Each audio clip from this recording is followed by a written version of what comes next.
Hi, my name's Alan Ross, and this is an EPRA Take 5 with a very dear friend of mine, Chuck Baker. Chuck, thank you for joining us. My pleasure, Alan.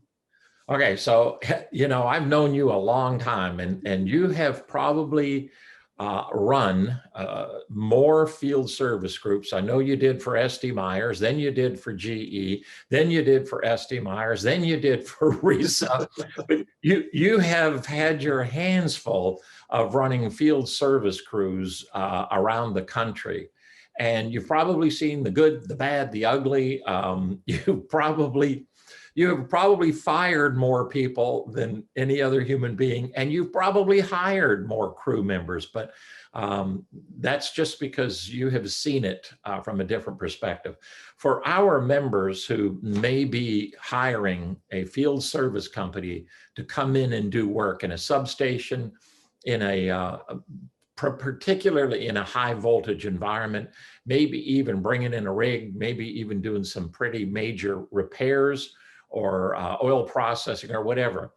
When you think about that, put yourself in the customer's shoes, knowing what you know about field service work. What would you advise them to do to make a wise decision on choosing a contractor? Good question. It's an interesting challenge because you're not going to meet anybody. You're going to do everything by email or conversation over the phone. You're not sure what's going to show up. Even a fantastic field service company has a variety of levels of talent. So it gets interesting. Probably the first thing that I think should always be the case is the company safety record. Have them verify their OSHA record and have them verify near misses. Go into a little bit of a detail. And two things about that. One is the results, but it's also how quickly and accurately they can respond. Yeah. If they know their system, if it's a priority, that's going to happen pretty quick. The second thing, and this is not it's nothing new, but some customer references for like work.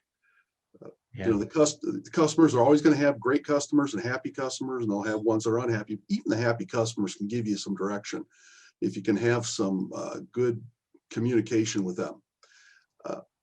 The third one, though, is more tangible and direct, and that is your request for quote and their proposal.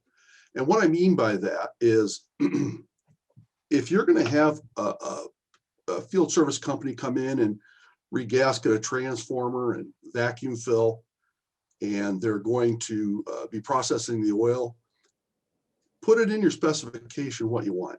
If they're going to be doing regasketing, you should be putting into the actual RFQ the torque values. You should put in processing speed. You should put in processing temperature. We talk about the vacuum fill. Have them give us some detail on the cold trap, the system they're going to use, their vacuum equipment. Your specification should say what the vacuum has to be for the final fill, what the dew point process is. So between what you put in the specification and how they react in the proposal is going to end up being the tool that you're going to have when they're on site. You understand the project. Whoever's supervising the project for you is going to have the detail of what to expect from the contractor, and the contractor can be held accountable to that. If you do that, you're going to end up with a good contractor and probably a very good project. So Chuck, that begs the question then, all of those specs that you put in your RFQ, you have to know about.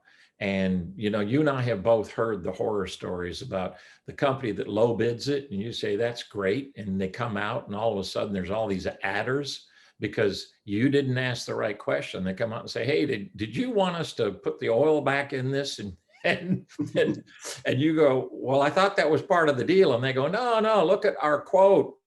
Our quote just said, we'll take the oil out, process on it. Putting it back in is another. And we've seen adders take a bill beyond what like you would have quoted. It's very frustrating that the industry kind of is known in some instances for making their margin on the adders. And that's because the customer may not know how to get the specs right. So that begs another question. How does a customer know how to put in their RFQ the right information? Should they work with a contractor that they worked with before? How do they really make themselves knowledgeable about what they should expect? That's going to be a hard thing to do.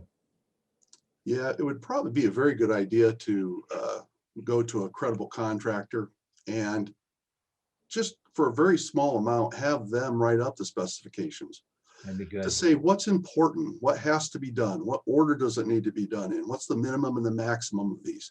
And that's a great way to start. It truly is. And it's not much cost up front, but it is a significant impact on that final product. That's a good point, Alan. It really is.